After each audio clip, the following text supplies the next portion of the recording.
Well, chips and salsa are had. We have our character. We can swap around the name, but something like Amy Lou Heath, our kind of like our hybrid character, our druid, who's not necessarily a druid, but is an aspect of nature.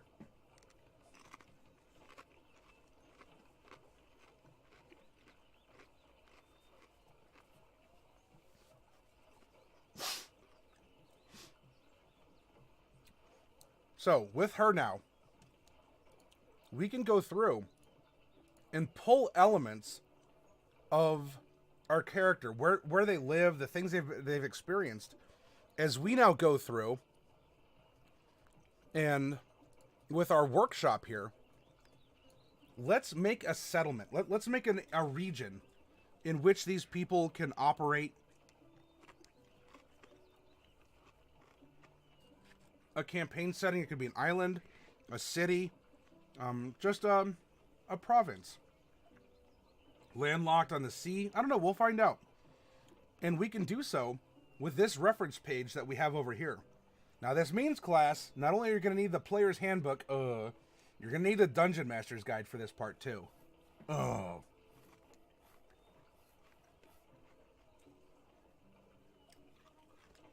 TJ? Yep, Moon, Druid, Beastmaster, Ranger.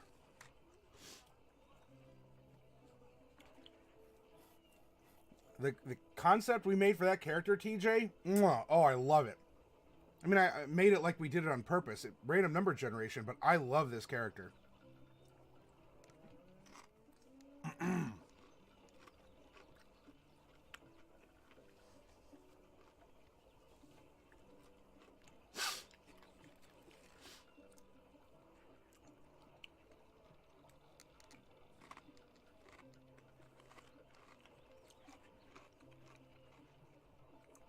Yeah, what books? Oh, come on. No one told me there'd be books.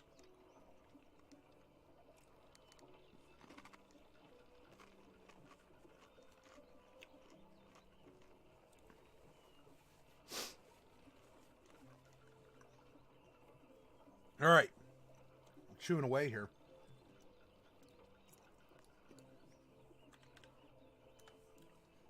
If you want to randomly make some terrain, right?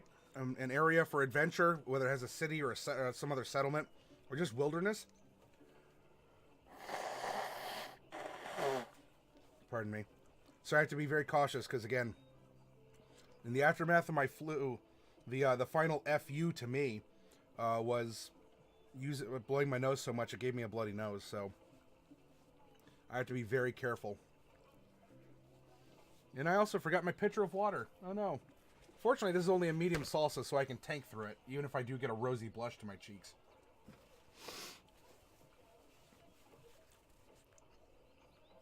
So a good way to generate some random terrain is in the player's handbook, because both druids and rangers share abilities based on 8 different biomes.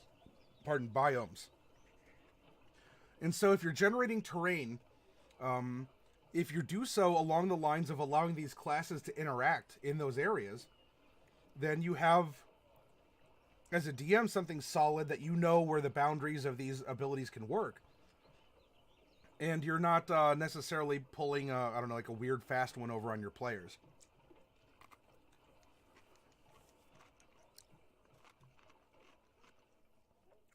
So let's clear our random number generator.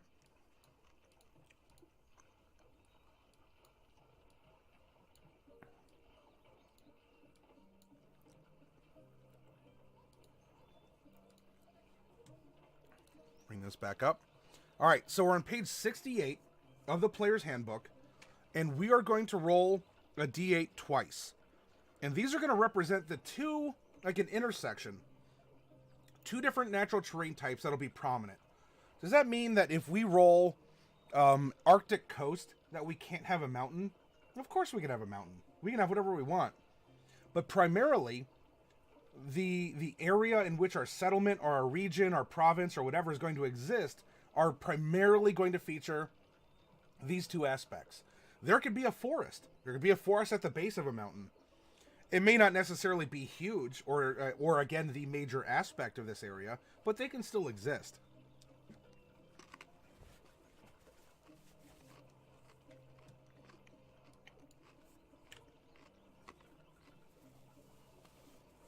So let's roll 2d8 and find out what exists around here. 6 and 5 is what we rolled. 1, 2, 3, 4, 5, 6. So 5 and 6, grassland and mountain.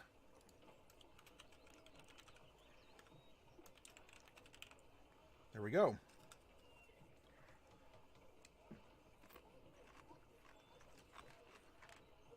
Well, I'm feeling better, TJ. By the way, Happy New Year to you. I don't know if I caught you yet after the New Year.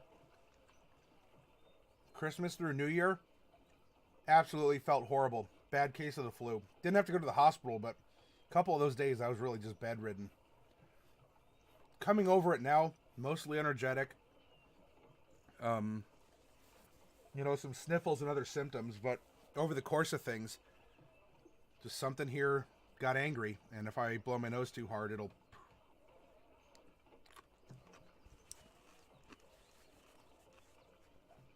Okay, next up.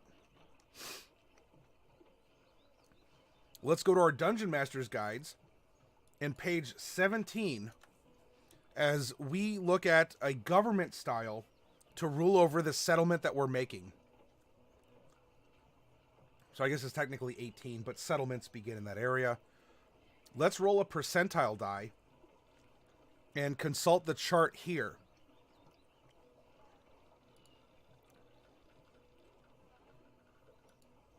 42. 42, this is feudalism. Feudalism says the typical government of Europe in the Middle Ages, a feudalistic society consists of layers of lords and vassals.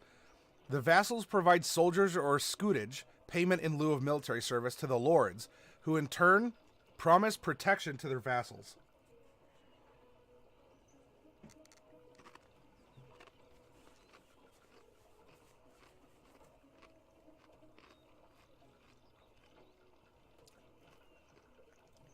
Now,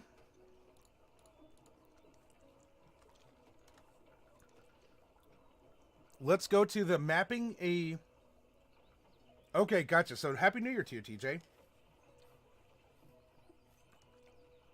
Let's map our wilderness. Let's give it some interesting features, right? This is not a rule, a hard rule for D&D creation.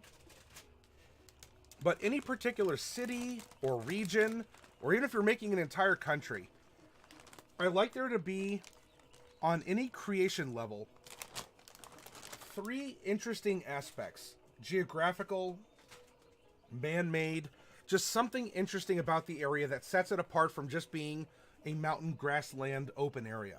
Right? What about it? It's populated. Let's give it personality, just like we do our characters.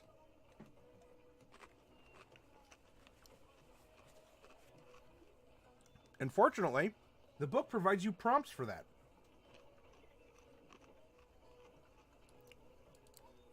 So here, let's generate 2 different monuments that exist in this area.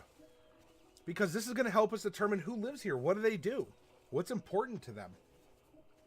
Or, it may not be important to them now, but it was important to someone who lived here at some point in time. And might still leave an impact in some modern way for them. I'm going to roll a d20 twice.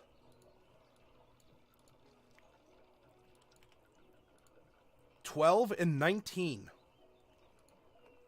Let's see. 12 falls into a ruined or toppled statue of a person or deity.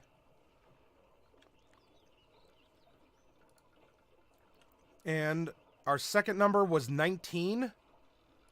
That is a ruined or toppled circle of standing stones. Oh my.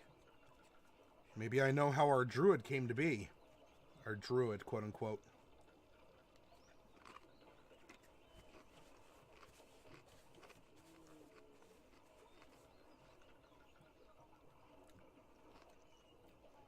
All right.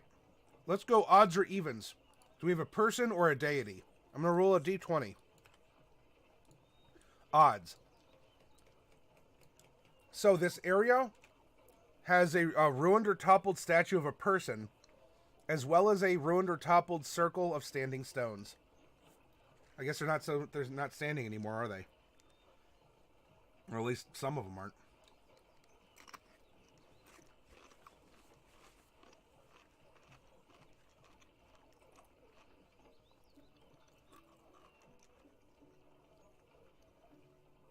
Now let's spice it up. We live not just in a generic Western fantasy world. You know, magic occurs. Natural magic, supernatural manifestations. So we have our monuments.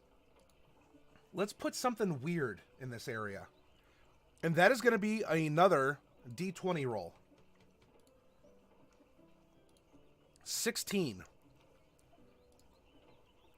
A river ferry guided by a skeletal captain. Okay, then.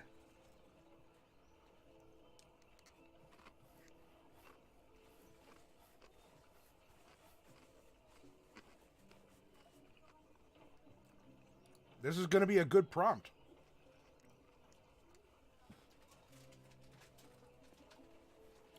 Hey, Dorak, welcome. Yep, chips, salsa, and we're generating some terrain. It's a good night.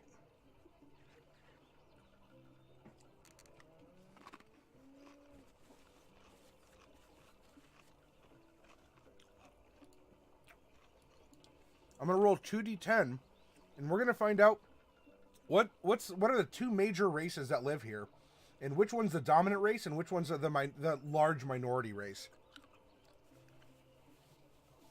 Is this required? No. You don't have to have two races in every area. You could have three major ones. You could have one major one.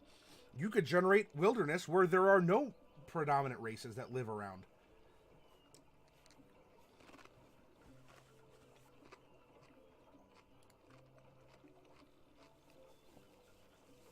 Nine and 9. Well, I want a secondary race of some kind. However, 9 are tieflings. So tieflings are the dominant race here. And let's see what the minority race is going to be. 8. That is half-orcs. Or, what if they are half-orcs as we've generated them with this last character that we just made?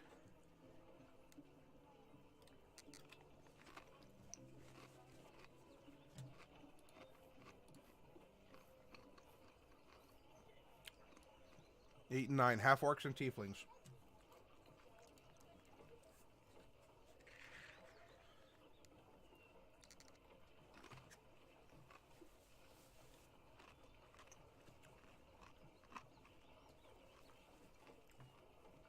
We could even reflavor tieflings.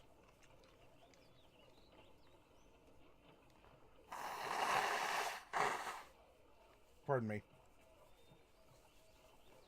If we're saying the half-orcs are these animal-touched people, so they're not orcs, but they are very primordial people.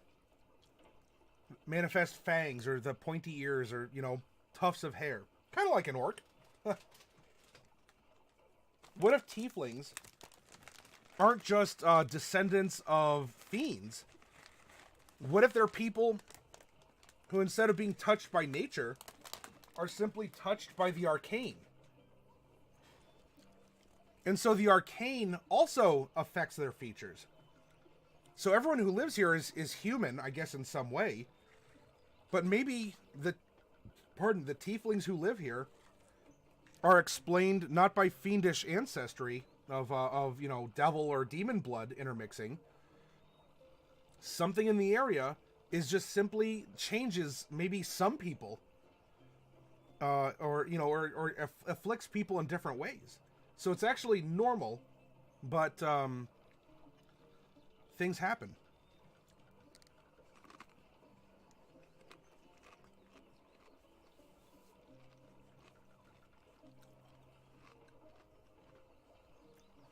Hey, Bobo. Good morning to you. Welcome.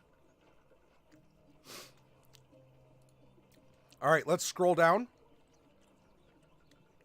What are the race relations like between our majority and minority races?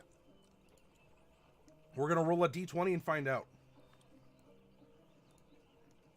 14. There is tension or rivalry.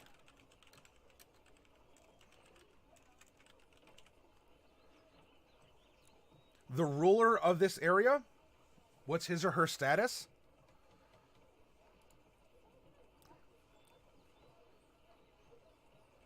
We rolled a 19. A religious leader.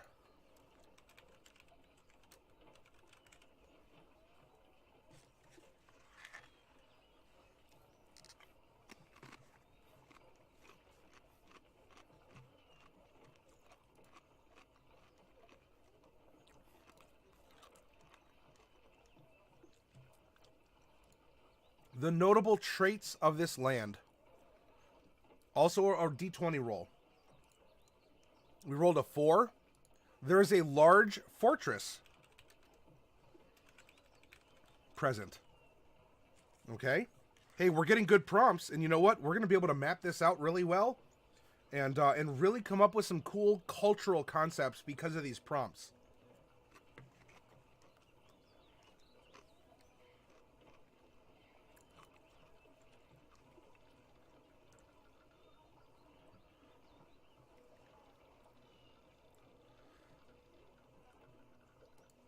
This region is known for its d20. Number 5, a great hero or savior. Dorak is in fact a large fortress.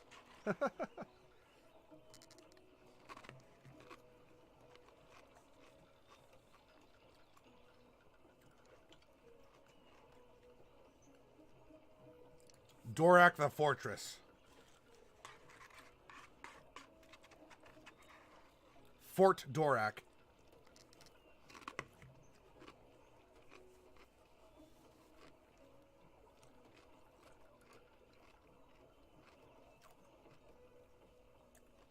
What is the current calamity going on? Look, things can't always be peaceful. Let's roll a d20 and find out. Yeah, it could be a religious hero. Exactly, Coffee.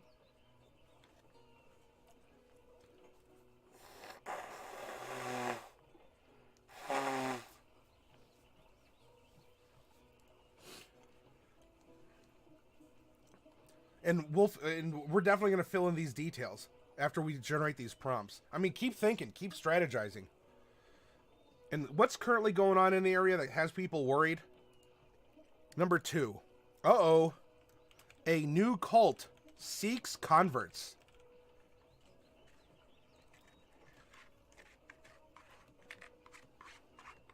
You want to talk about a good story prompt?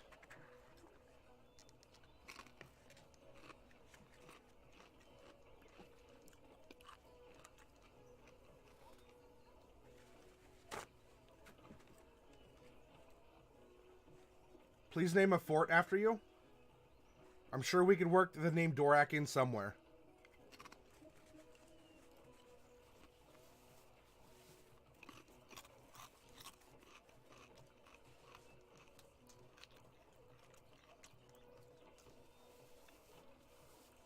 Now, most towns are going to have some kind of a religious building in them. So as part of this terrain generation, what is the main religious building? What is its aspect?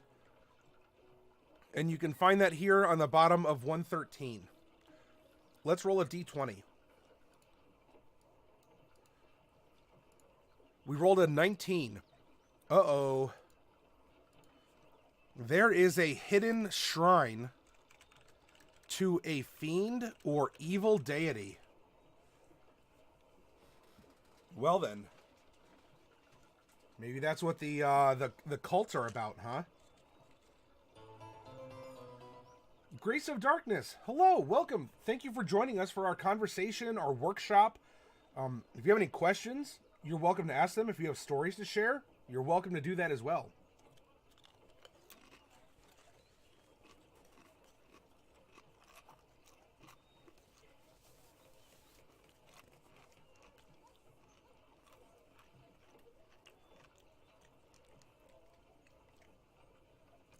Now, any big city is going to have like the prime. There could be 100 taverns in this city or this area. What's the one people flock to? What's the one that's most well known? Doesn't even have to be a big upscale 10-story thing. It could even be a little, hole in the wall, but you'll always get good conversation and food there. Let's find out. Our tavern type is going to be on a D20. We rolled 15. It is a gambling den.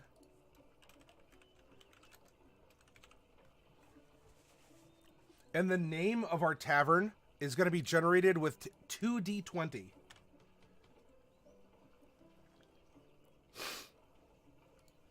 10 and 16. So the tavern name is going to be the Leering, and what's 16? The Leering Eagle.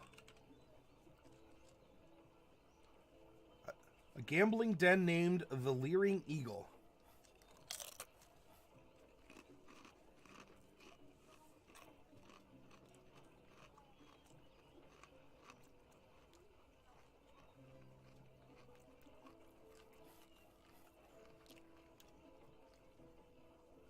Eagles do leer.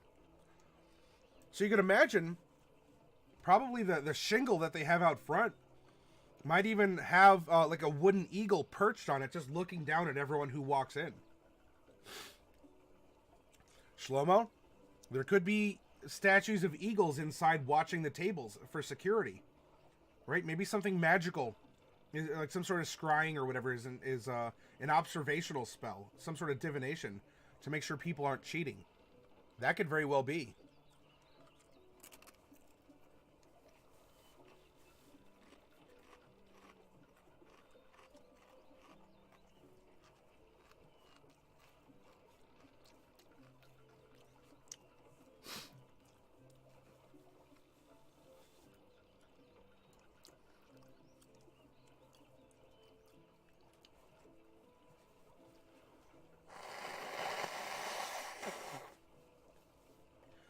Well, TJ, I'll tell you, nothing will get your PCs more concerned than by describing something mundane as being apparently mundane.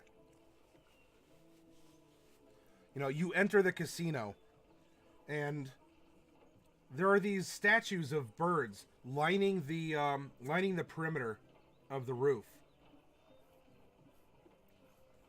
They seem to be looking down at you. What do?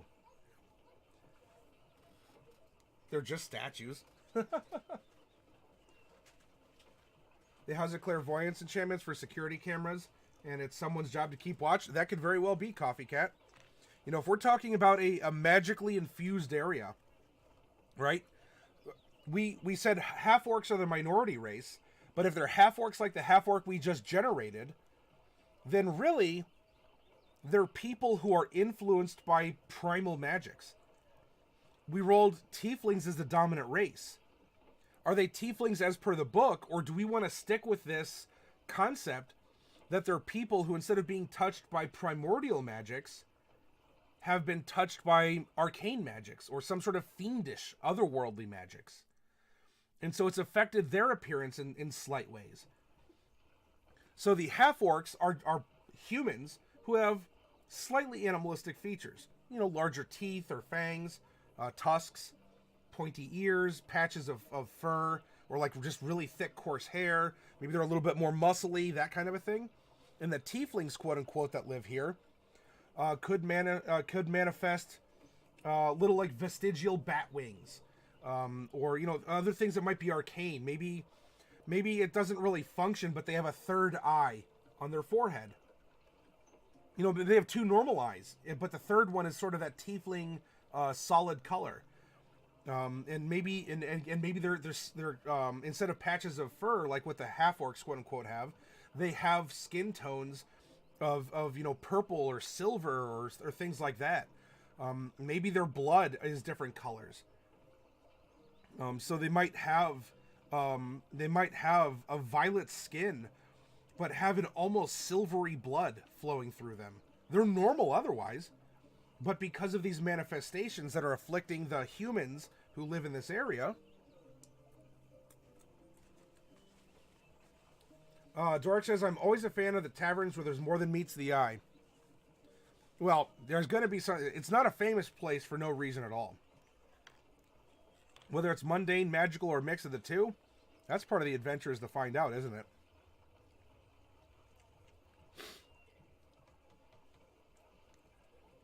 The idea of a third eye always scared you IRL? Even if it wasn't, you know, forecasting the future or enlightening you, if it just existed? Hey, if it's kind of creepy, a little weird, challenge yourself then, you know? If you were my player, Shlomo, and I described you going into a town with people who have third eyes, but it's no big deal, right? Oh, yeah, it's just a third eye. It's part of your heritage. Could be interesting.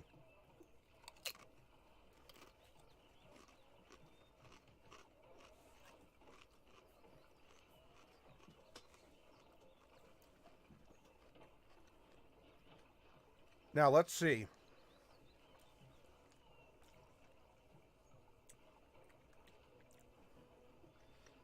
We can make a really pretty map in Wonder Draft.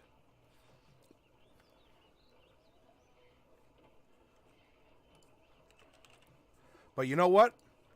It's been a little while since I've used MS Paint on the stream. I want to show you that I still have it. And plus, you don't always need fancy stuff. I mean, Wonder Draft isn't fancy like it's super complex. But you don't always need fancy gear or software to make a map.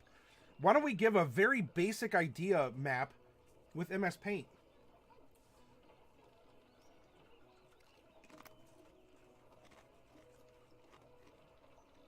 Hey, McGruber, welcome.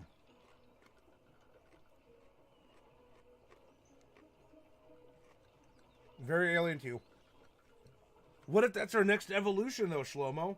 As human beings, we get the third eye.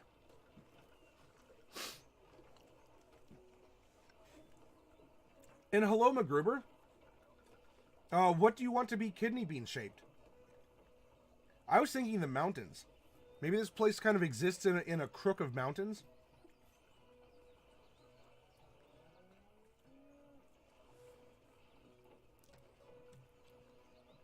Well, I mean, maybe we could make some sort of like a political or a natural boundary that would kind of give it that shape. Shlomo will stay behind with only 2 eyes. Goodbye, my distant cousin Shlomo.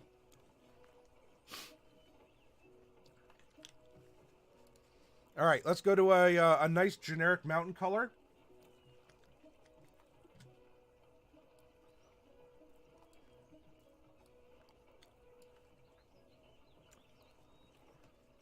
Our 2 primary terrain types were grasslands and mountains. So it could be as a part of some kind of a mountain chain. Maybe, let's see.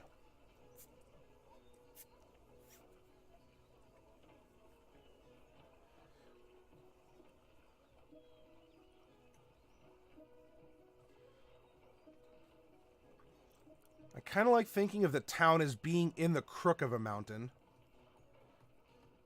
So let's just start sketching that out in some way. And it's okay to have a little wiggly jiggly hand.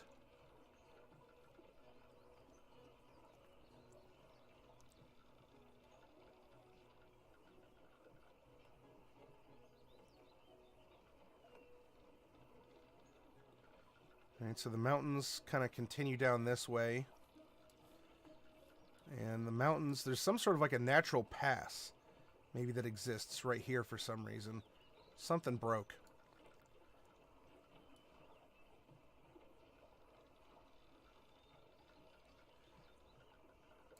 And maybe there's even a bit of a mountain shard.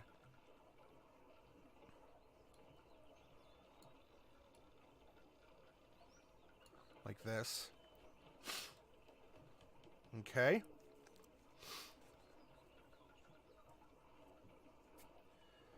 Syart, we made our 5th character, who was a multi-classed Circle of the Moon Druid, Beastmaster Ranger, who was a female half-orc.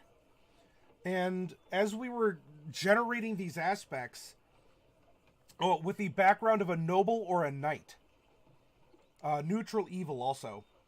As we were generating these aspects, we determined, so we're going to use the mechanics of half-orc, but we're going to explain that she's not a druid as part of being a formal circle. She's not a card-carrying druid. We're going to explain her half-orc heritage as being animalistic. And she is sort of like a primordial human who has animalistic features and who has the ability to change into animals and control animals and fight beside them, as well as invoke some spells of the land. And so she was in service to a noble family as a knight. And so she is sword and board in the whole deal. Armor. Druids can wear medium armor. They can technically wear metal armor as well, even if we don't make roleplay exceptions. But there's a taboo that's heavily implied. And so we were narrating a story around this character who's very compelling. I really liked her. We gave her the Retainers background feature instead of Position of Privilege. And we were saying, well, how about her Retainers are actually able to shift forms as well? And she can choose between them to be whichever one is her animal companion. And so she can walk around with her Retainers, but her Retainers do more than just carry her things. Her Retainers are like her pack. She runs with this pack.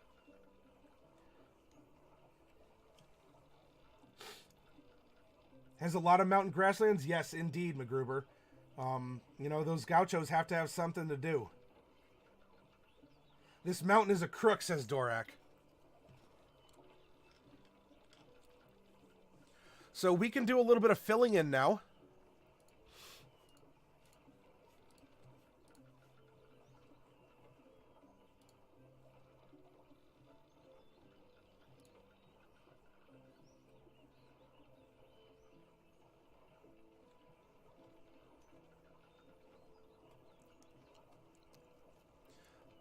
Now, we do have mountains. That is a very good indication that we're also going to have some water. At least rivers, if not some little lakes and whatnot. And what is especially going to back that up is our weird locale, our supernatural twist to the area. There's a river ferry guided by a skeletal captain.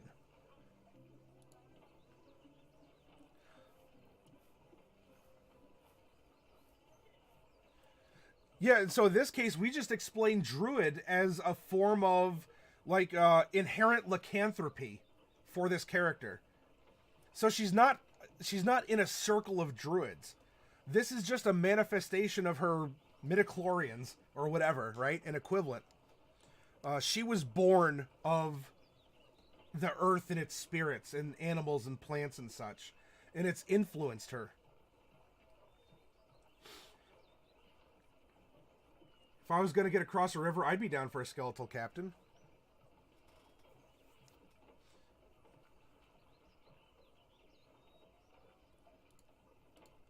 Let's make some rivers.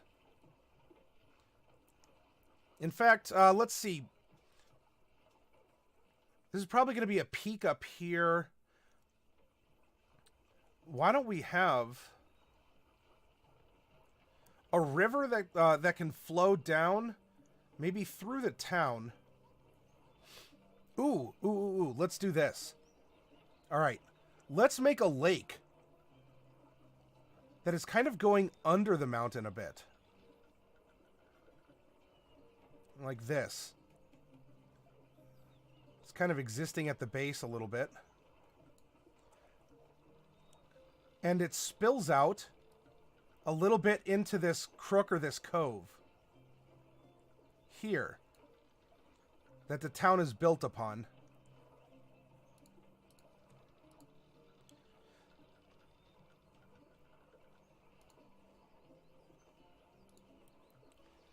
And then we can have a river that is going to eventually flow out to the sea. It just sort of meanders, right? Maybe there's some oxbow lakes that are created along the way. There could be a little hill here, causing the river to split as well.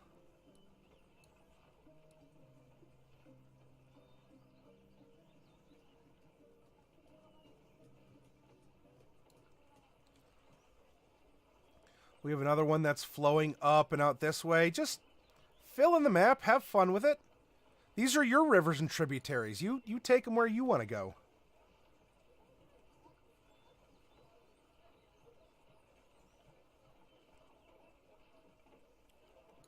That one takes a bit of a steep curve. And by the way, your rivers are going to intrinsically show the topography of your land, because water is very lazy and runs downhill, taking the path of least resistance. And so while we can put in topographical markers on our mountain, maybe this will sort of bulge out a little bit into a little bit of a lake, like a little eddy or something here. In fact, there could even be just a little island. Whoop, right there. But there's all kinds of things that you can do to indicate topography and things that are flowing.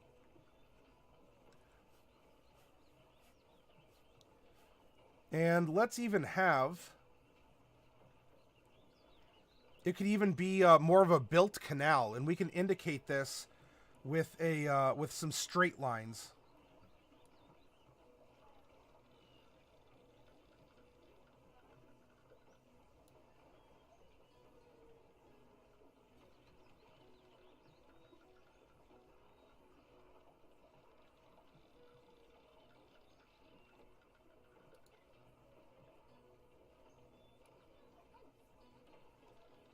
And so this will be a manufactured canal coming from the city out this way.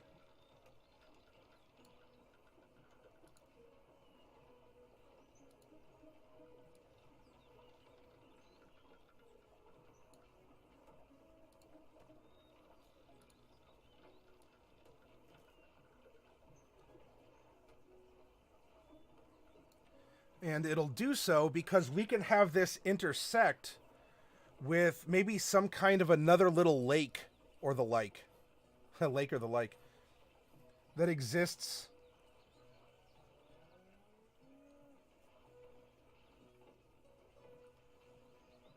Maybe this was even an old quarry or the like. Right, so it exists. Kind of goes off the map a little bit here. Leave something for your players' imaginations. There we go.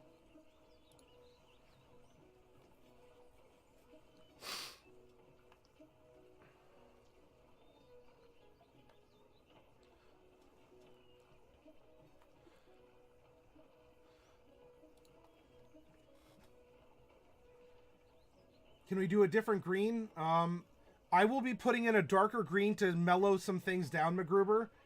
So bear with it for just a little bit longer, and it'll take a little bit of the edge off. Hey, Derek. My group may or may not have been hijacked into a doomsday cult. Tonight was a definitive night that says I'm currently running an evil campaign. Well, how'd they get hijacked into it? Like, are they true believers now, or...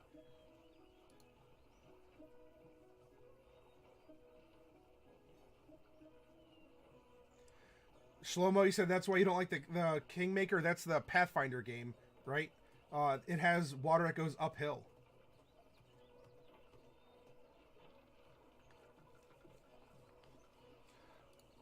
All right, now, while this is primarily grassland, right? Mountains and grasslands are the primary features. It doesn't mean that we can't have some forested areas, right? There's a lot of water. There's some minerals that are coming down. We might have some woodland that is left. Probably not on the interior where the civilization is. They probably harvested a lot of that. So we might be looking at up here. Whoops.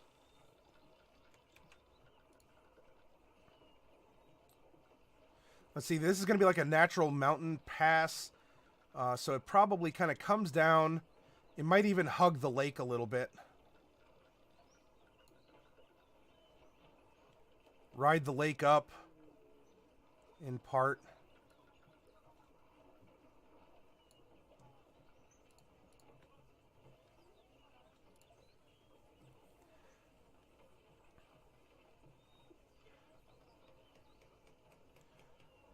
And then we can continue.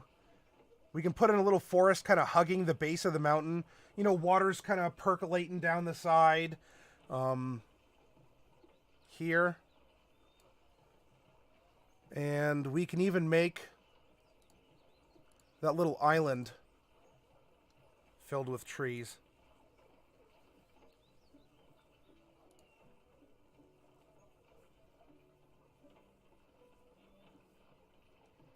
And put in like a little copse of trees. Also kind of hugging the northern tip of this lake. Like so. Little path has been cut along the mountain to go to that pass.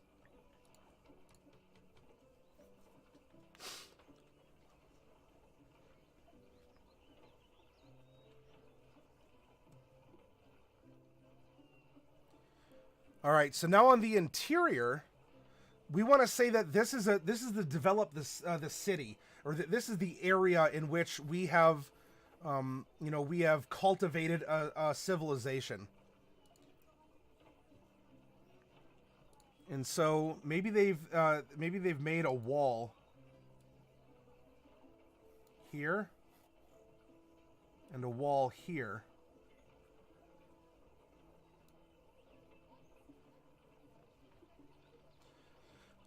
And there's probably some kind of like a little trading port, or, you know, there's a little cave, we can say, that is going beneath the mountain here.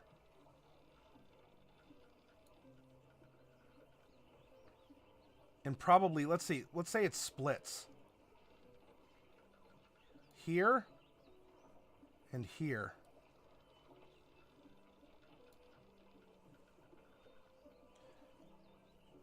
And so there's like an underground river network.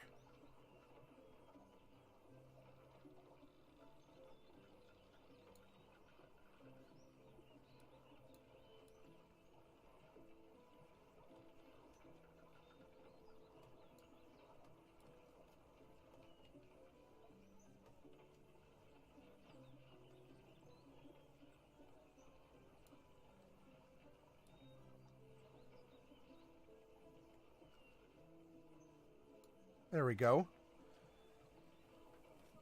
And so to help foster trade, a little bit of, if not maybe like a man-made isle or something,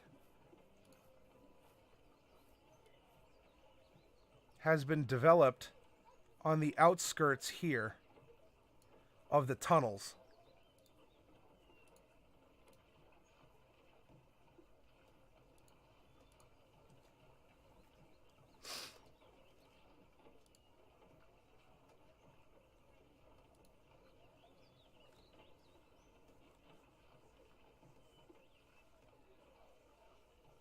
Are the mountains grass covered like in Ireland in your mind, or are they rocky?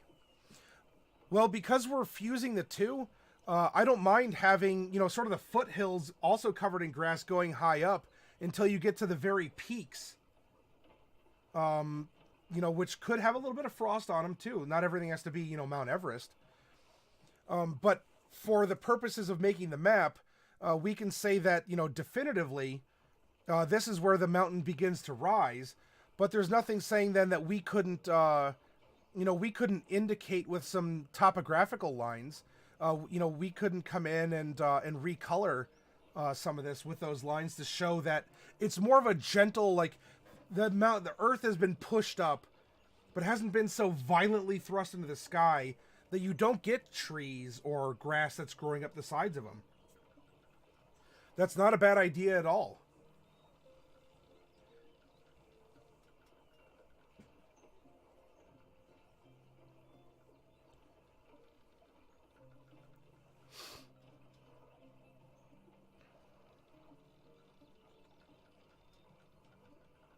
As for the current vision, I'm just playing this by ear based on what we've generated for our characters and what we've generated for our settlement concept. Because we're going to have to put in a couple landmarks here too.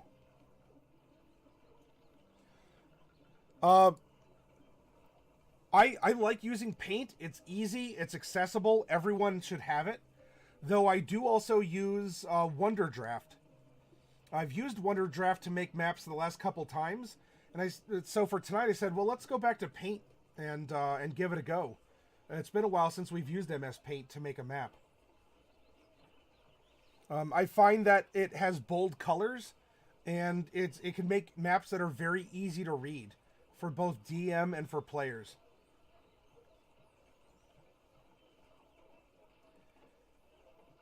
Well, I mean, paint is a good tool. Look into Wonder Draft also, MacGruber. We have a couple videos you can look at in our past content, or if you search for it on YouTube, you can find our Wonder Draft software, like /half tutorial / generating the content that we've made. It's a very powerful software that's easy to use. All right, Coffee Cat. Thanks for hanging out with us tonight. And excellent drawings. Thank you for sharing those in the art channel. It's a really good tool, MacGruber. I would, hashtag not sponsored, but I would highly recommend it.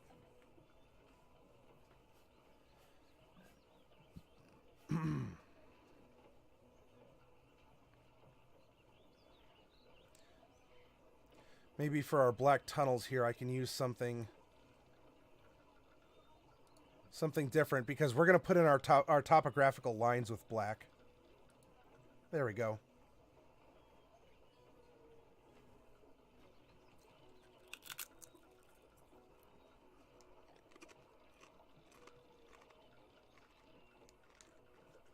All right, so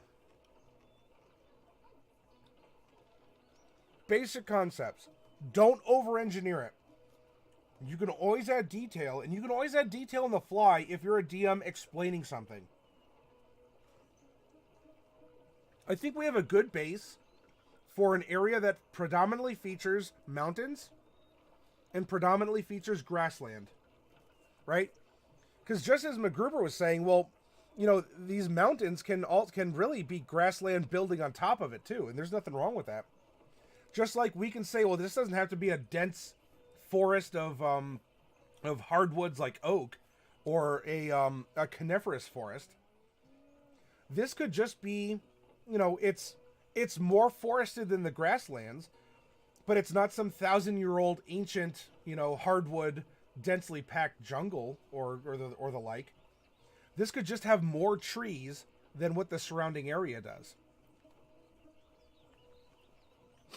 Now, with something like Wonder Draft, it's a little easier to indicate how thick the trees are than if you're just using blobs of solid color.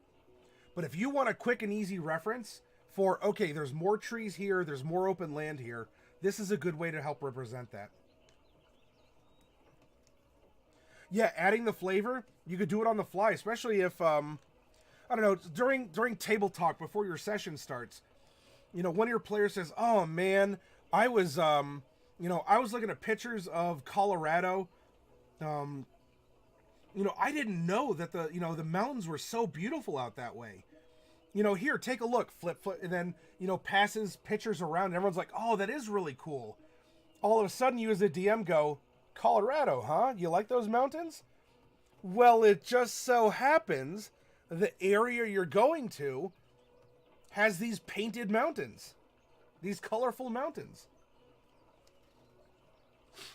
And your player's like, we were just talking about that. What are the odds? What are the odds?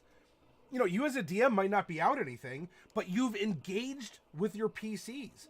You've captured their attention and have taken something that they've shown you they have a passion about and are weaving it into your game. So they're presumably paying even more attention because you've captured their interest. So there you go, Daly.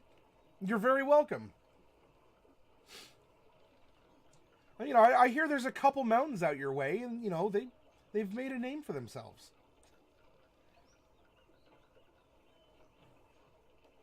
And nice foothills. Daly says, as you walk around the huge granite boulder, the size of a small mountain, you behold a colorful sight. A field full of vibrant flowers of every shape and size dances to the tune of the breeze, floral scents fill your nostrils, along with a tickle of pollen. The soft trickling sound of a stream nearby makes this an almost serene place. It appears that you have exited the swamp. However, another step proves this wrong, as your foot submerges into the cold, inundated soil. Very flavorful. I like it, Daily. And Daily, don't worry. I'm not going to call you out on your resolution with that.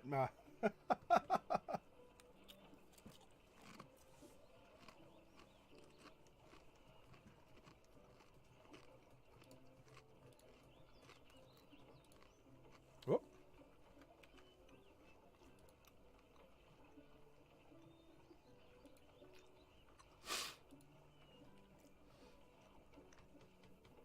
So there it goes. Dark areas showing that there's this underground waterway. Don't worry about it, Daly. You're fine. You're absolutely fine. So we have something like this, and we can even go through and recreate this in Wonder Draft a little bit later too, after we get this big concept out. All right, so let's keep thinking about this place, right? There's a ruined or toppled statue of a person and a ruined or toppled circle of standing stones. Based on the characters, right here, let's go back to them real quick.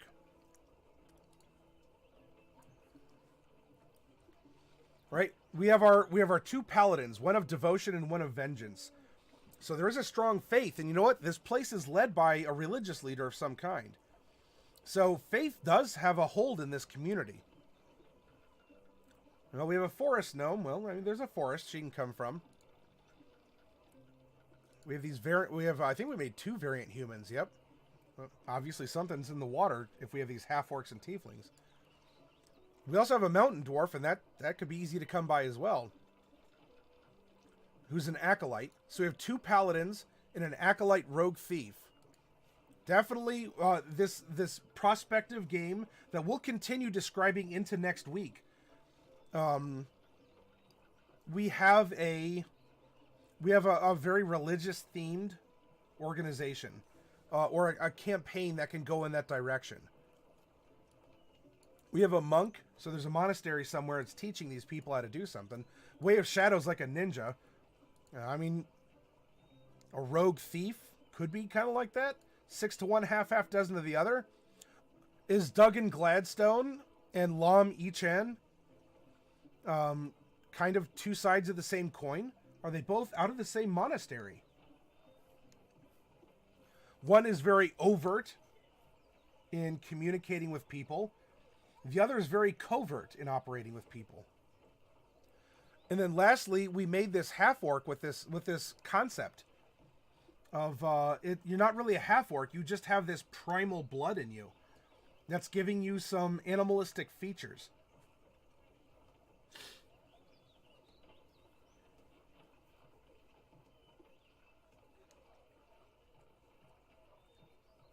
MacGruber, I don't know. I when I got it, I got whatever the latest version of it was.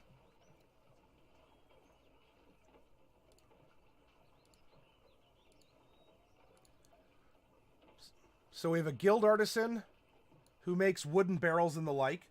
So that's indicative of trade that it goes on here. Of course, there's a forest, and you got to build stuff. Barrels. I don't know. Are they shipping wine and whatnot up and down the rivers? Or other, oils and beer and whatever else. Are they exporting fresh water from their location?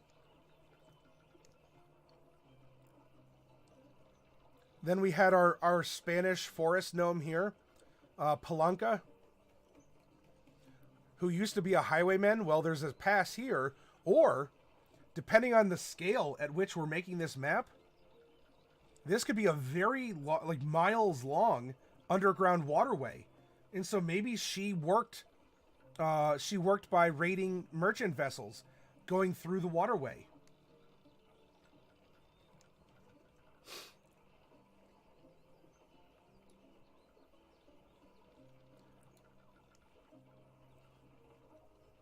Let's see if we can pull anything from their backgrounds. Committed to the people I care about, pursue someone's love. So At least this guild, I'm sure there's going to be others, at least this guild has a presence here. I've enjoyed fine food, drink, and high society. So the trading does occur here in order to import, export, or they just grow. Probably in the rich, like the fertile soil and the pure waters that flow off of the mountains.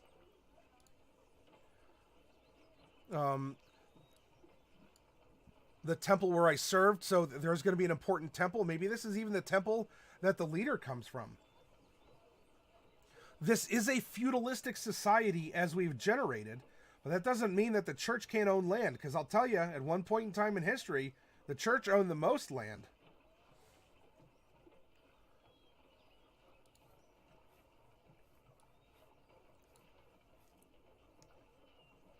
Powerful person killed someone I love. Ooh, that could be quite the plot twist. We'll get into the details, like an outline of the campaign in our coming week, because tonight's the last broadcast of this week. I take Sunday nights and Monday nights off.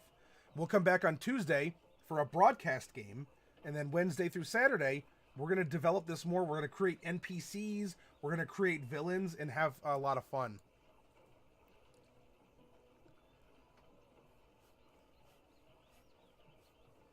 Maybe this family is very important. It could be the leaders of the barrel making, of the Cooper's Guild or the like. We could do a lot with this. Oh yeah, I'm sure they still own a lot of private property too, TJ.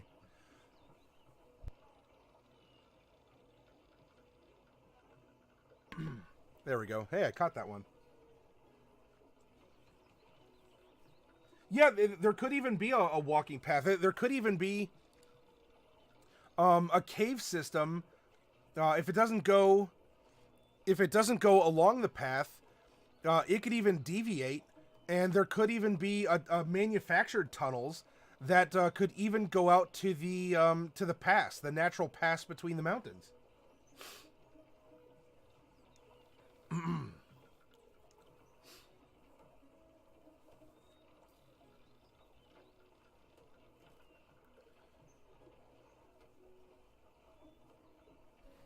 And we have a cat. So there you go. The stream is complete. We have a cat, and I ate on stream. Dun, da, da, da.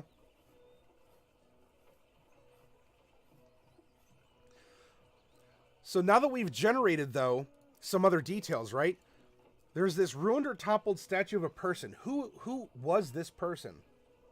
Could this be a wizard? And this is where we get our sort of aberrant humans manifesting as tieflings, and our aberrant humans manifesting as half-orcs with this primal power from the toppled circle of standing stones, kind of like a Stonehenge, you know, a former like druidic circle, an indication of a ley line of power of some kind.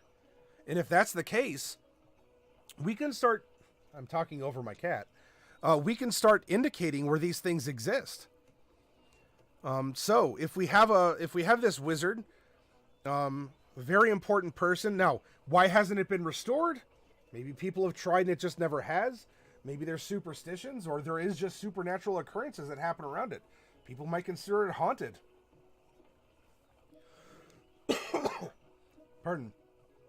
Maybe there was an old society that lived here, and it became a war of natural versus arcane.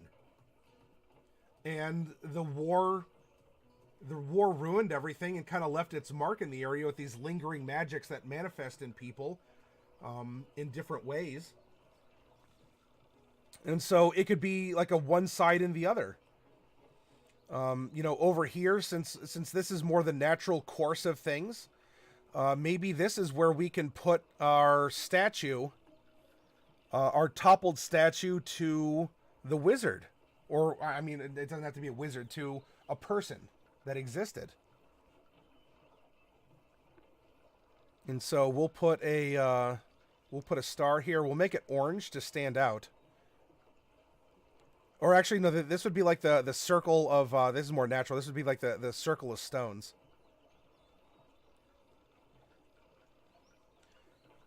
Let's see. Let's put the circle of stones. Oh, let's put it on. We'll put a little island.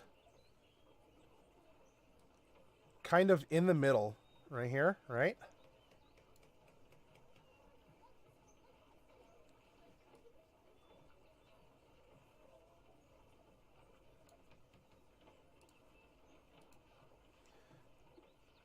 And then we'll even have it be forested. But we'll put the circle of stones right here in the middle of this island.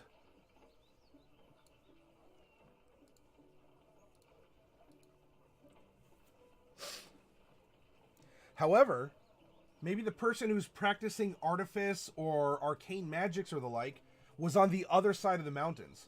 And so we had kind of a feud going on. That's what led to the inspiration of this canal system that was controlling the mountain water that was coming down on this side of the mountain, and it funneled it out into a man-made lake. If we want this to be man-made, I mean, we could kind of square this up a little bit more. I tried to give it some curves, you know, it weathered over time and the like. And so we can have this toppled, this other toppled statue. We'll make a 4-pointed star. And so maybe this statue presides in a very prominent location atop, you know, some maybe all this was even like quarried out and it was, you know, sort of carved from the natural face. You know, these walls were built to kind of protect the city even further. And so we have this wizard statue, or this person that was toppled, rests over here.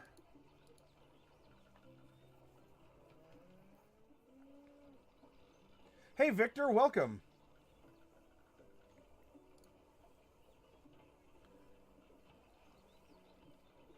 Now, a notable trait, there's also a large fortress that exists in this town.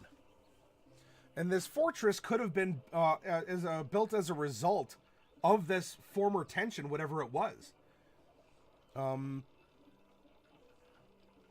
We could have, let's see.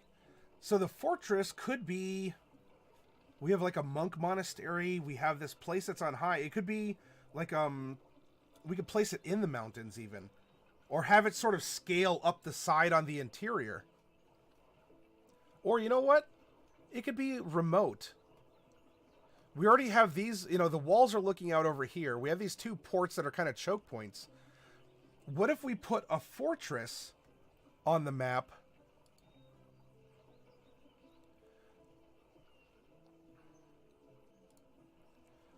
Why don't we have it span as sort of like a ridge? Like it could even be a bridge that's a fortress that protects the pass as well. Yeah, it could even be the monastery that's producing the monk, the Way of Shadow monk, as well as our acolyte thief that we generated.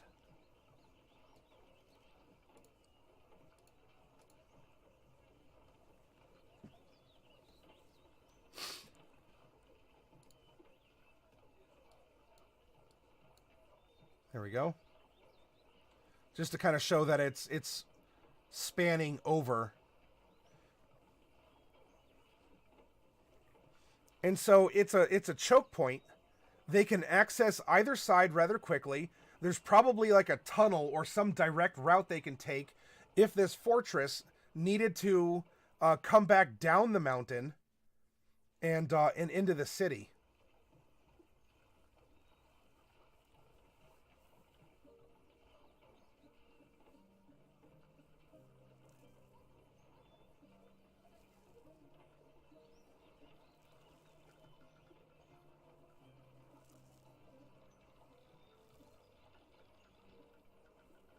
And so actually with that, we could probably indicate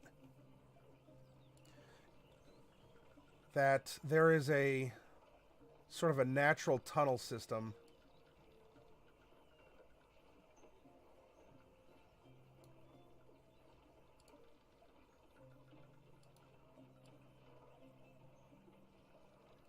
Well, if not a natural, it could be manufactured. At least in part. Comes down this way.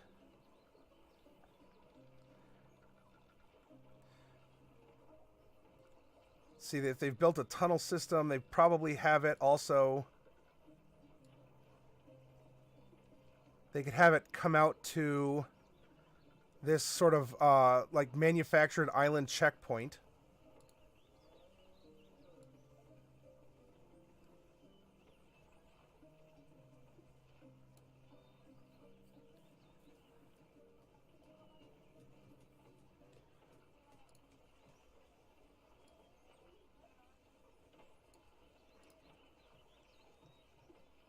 Then this probably comes down.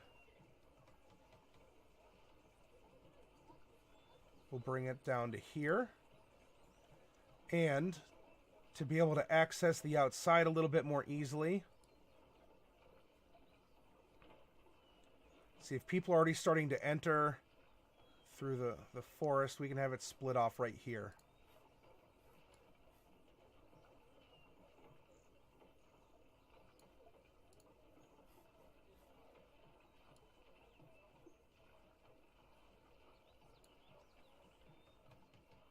And then there might be caves and other things that, you know, we could illustrate if we really want to. But we can show that that's here, and that even the fortress might have another road system that goes off the map to the north.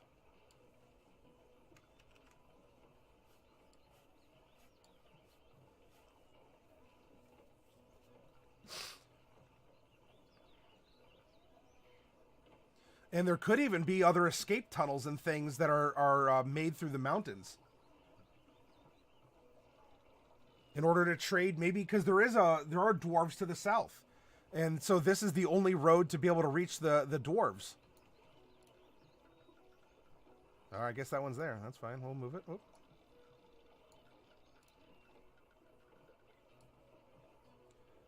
You know, this could lead to maybe some Underdark adventures. It may not be like Underdark proper, like infested with fungus and drow, but it's still, you know, you have cave systems and the like. We can have one path, for whatever reason, veers off this way. This one continues down here.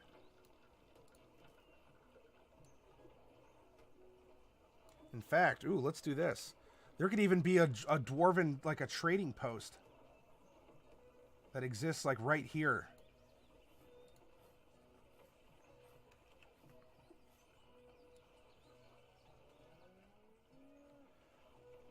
Like a dwarven security outpost slash trading post. And that continues on that way. And this continues on this way.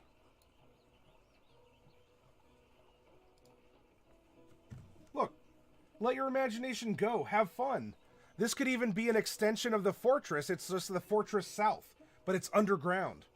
Because maybe the mountains really do go deep and tall, and they become more inhospitable. And so this is an underground choke point to keep the terrors of the deep from reaching the city. It's what you want it to be, right? Make this your story. This is your map.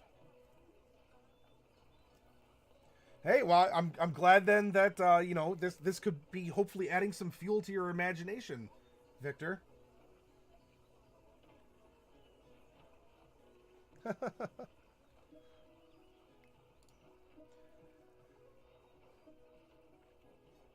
So now, in the lore that we want to present, and this is something to keep in mind, especially for the campaign that we want to put forward.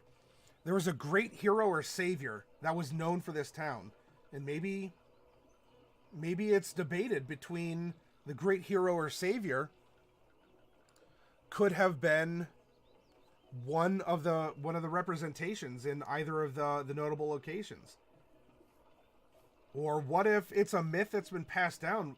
What if we actually had almost reverse, instead of humans diverging into tieflings and half-orcs, quote unquote? What if we actually had these two races? That you know, the orcs could have lived on one side of the mountain, the tieflings could have lived on the other, and humans were the result of the combination of the two. Were the prominent features of a humanoid were blended together in order to show unity that occurred in the aftermath of this arcane natural war that we could, that, well, at least I've been supposing we could set up as having happened. Which means that maybe the religion that exists here is a religion of unity. And that's why we have primal magic, we have arcane magic, but above it all, everyone here, I mean, maybe not everyone, but divine magic holds sway. Divine magic spans both primal and arcane. And so this religion formed out of the combination of the two to eliminate the strife that existed between them.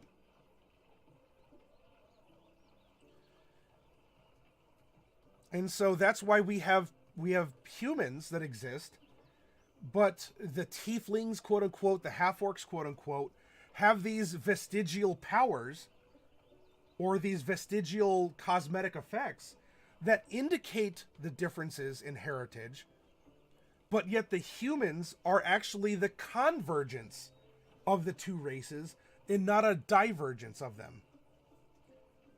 Yeah, McGruber, as long as it's, you know, appropriate for our discussion and what we're doing, you're welcome to do so, and I appreciate you asking. That's very courteous of you.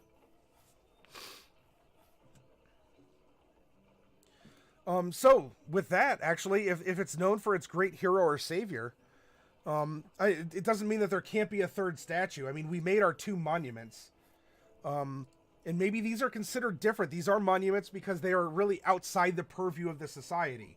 Whereas the buildings and the religious temples are all products directly of it, and not this toppled statue to someone and a toppled circle of stones. And this could lead then to the current calamity. A new cult is seeking converts. So possibly people, this cult is seeking to bring divergence again. Is seeking to host people on one side or the other. Maybe people are seeking, look, throughout our history, the concept of racial purity has definitely caused a lot of strife. Maybe this cult says, you know what? We are orcs and tieflings. Or whatever. And we're trying to get people to return to the old ways. Instead of worshiping this divine source, we want to split people into primal and into arcane. The new cult could be, kind of, we could be introducing the concept of warlocks. You know, the cult could be Great Old One, Fae, and or a fiend. And so the cult could be warlocks that are trying to get people even to stop going for the greater, broader concepts of nature, magic, or gods. And instead, maybe it's the believe in yourself and let that seed inside of you that exists in any of those 3 Great Old Ones, Fae, fiends, and let that guide you. And so now we have almost, interestingly enough, it would be like an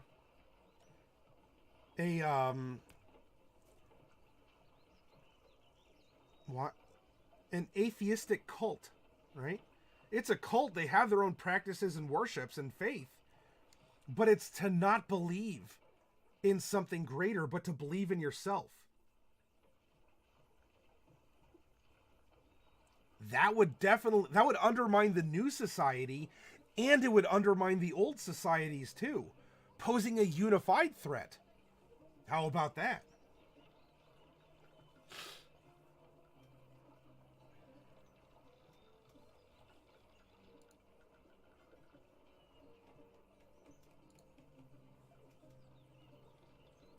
Hey, there you go. Yeah, isn't Wonder Draft really easy to use, McGruber? Isn't it great? You kind of recreated your current rough draft. Yeah, it's really good. It is. McGruber, this is a wonderful tool. And again, hashtag not sponsored. I suggest for all of you DMs out there, even if you just like being creative, get this. Ivalon, my D&D time character is a member of a cult named Al-Haku. Is that, what does that imply or indicate?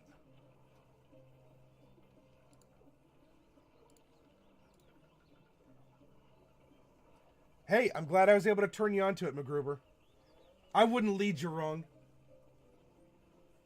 Yeah, watch a tutorial or two. MacGruber, if you want to see how we've used it on this channel, you know, that's definitely going to give you a little bit more than a quick and dirty tutorial. But I'll invite you to watch it. I mean, if I can toot my own horn a little bit here. They're not wholesome. Is that because they say, I'll hack you? Compared to the cult, to a cult of ideas, right? So, you know, don't believe in someone else, you know, believe in yourself. It's almost like an atheistic, but a self-empowering cult. Whereas the other one is what, like a murder cult of, you know, blood and entrails, or... Now, this could be interesting as well, right? And part of the reason why we had the rivers isn't just because the mountains exist, and therefore almost intrinsically water's going to exist somewhere. It's even worse than that. How'd you get that in D&D time, Evelyn? Come on. Oh, so we got some Vecna tier stuff going on, huh? All right.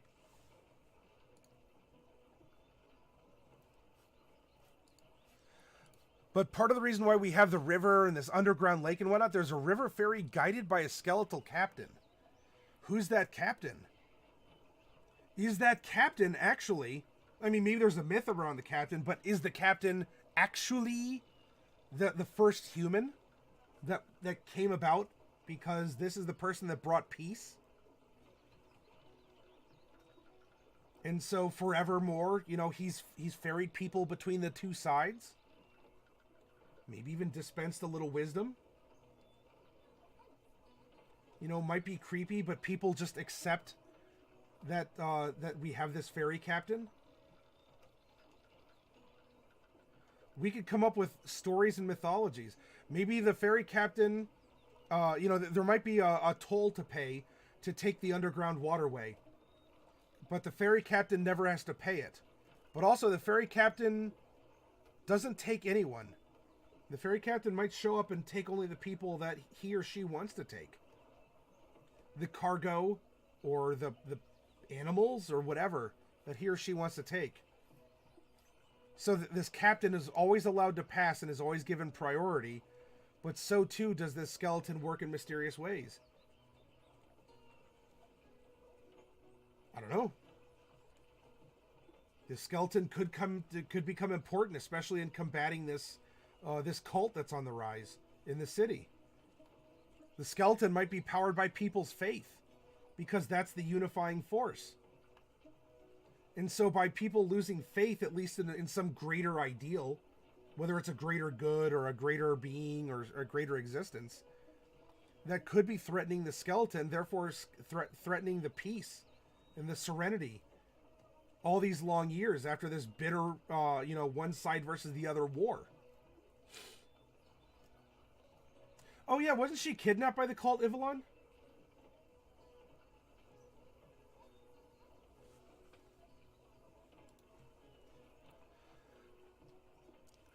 Now, we also have this gambling den.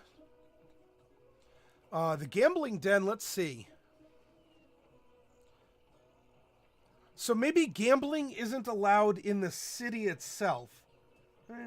It's feudalism, but you know, it's run. It's not a theocracy, but it is run by a religious person. Well, if we made this choke point kind of a possible military, right? The military can have access to it. In fact, we could probably even put a bridge, you know, some sort of an artificial bridge spanning from here.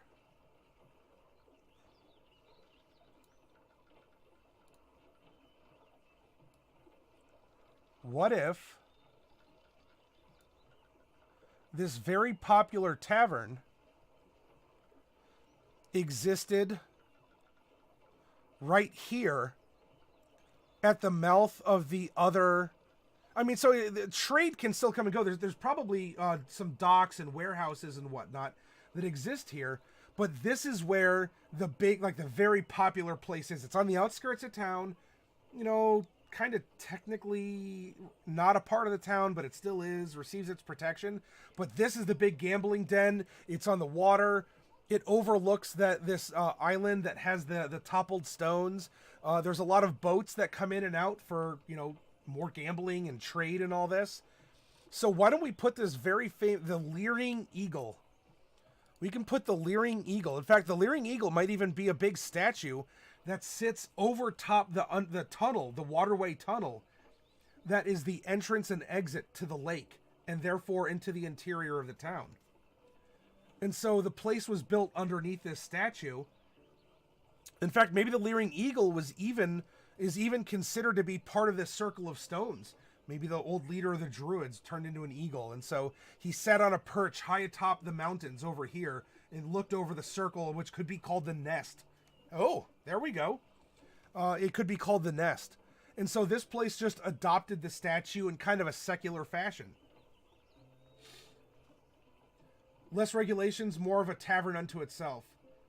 Harbor Tavern works just as well. D&D has too many taverns, you can put them anywhere. Yeah, they're like mushrooms. They're just springing up everywhere. Anywhere you have a barrel of ale or mead, there's a tavern. Well, if it was on the island, that might desecrate the old ruins that are there. In many cases, taverns are the lifeblood. It's where you get drinkable water from. By the way, Ivalon, if you came in afterwards, speaking of cults, Derek said that he initiated his PCs into a cult today.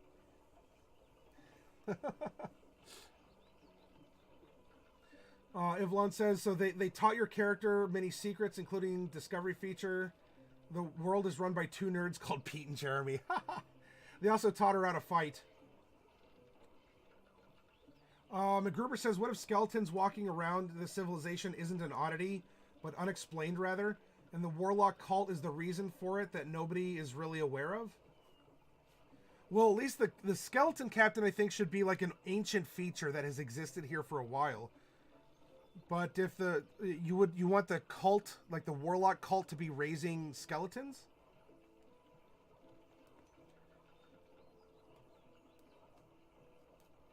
It's not necessarily underground. I mean, maybe part of it could be. But it's a tavern that's also a gambling den.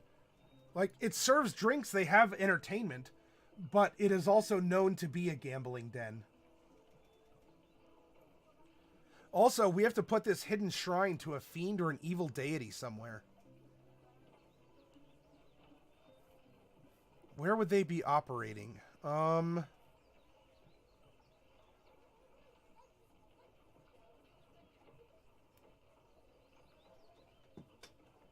Where would we want to put our secret hidden shrine to a fiend or an evil deity? Presumably from which this cult is operating out of.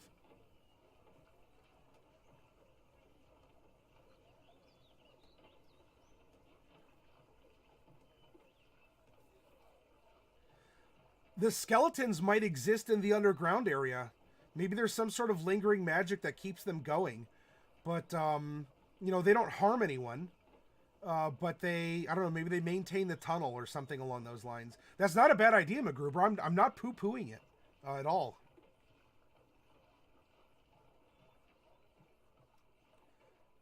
Hey, sounds like you opened a good idea channel, Derek.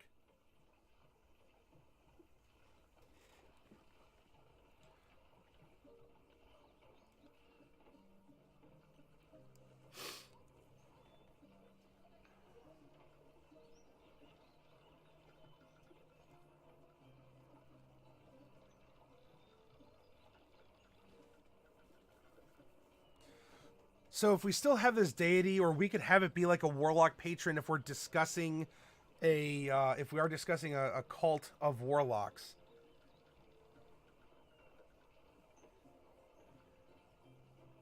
We could have them operate. Well, if this is a man-made lake, this is a cult that does believe in yourself, right? Believe in yourself. You know, you are made from man. You come from man and you are man. Maybe they're operating out of, like, so if this used to be, I don't know, this could even been a quarry or something that ended up getting filled in. So maybe maybe this cult area will indicate it with a pink star.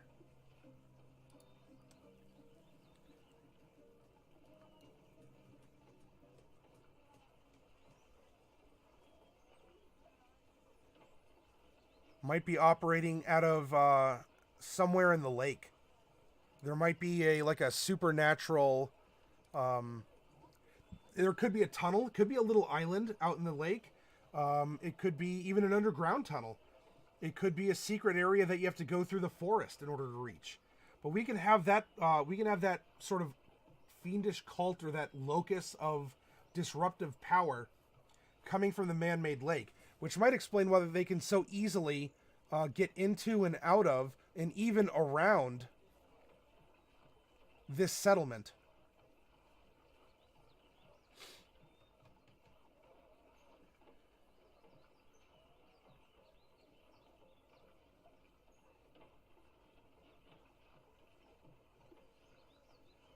Oh, are you okay, Evelyn? Did you bonk it against something? Do you have a bruise? Oh.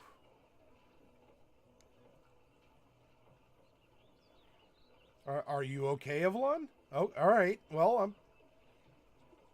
gotcha. Hey, I'm glad you're still with us. So there we go.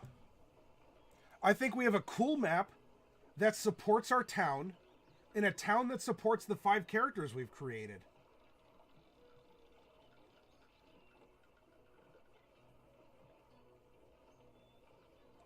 And we're going to continue these ideas into next week as we're going to build a campaign around them in our Wednesday through Saturday. Because, of course, Tuesday, that's our play date to play D&D. It's been a couple weeks, and I'm jonesing for it. I'm really looking forward to Tuesday. But then Wednesday through Saturday, we'll go through NPC creation, villain creation. We could even take this map and make something a little bit more fleshed out in Wonder Draft. And then we can make an outline for a campaign that we can take the characters we generated, right? We have a party of 5, and we can take them through the process.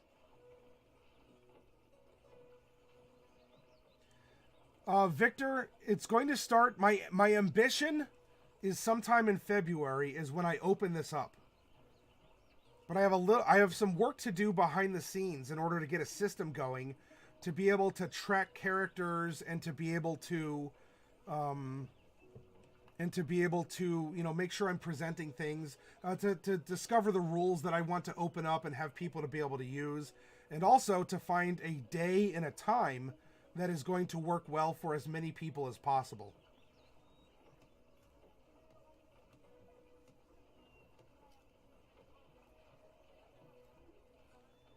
Oh, geez, Evelyn. Then apparently you need to get your blood sugar up so you taste sweeter.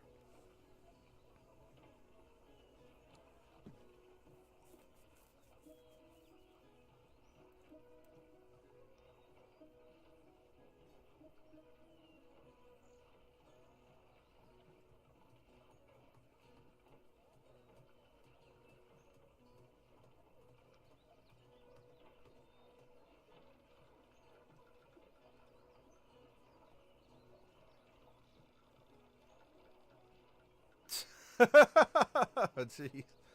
All right.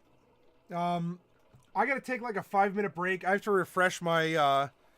Unfortunately, my cup does not runneth over any longer, and my voice is starting to get kind of scratchy.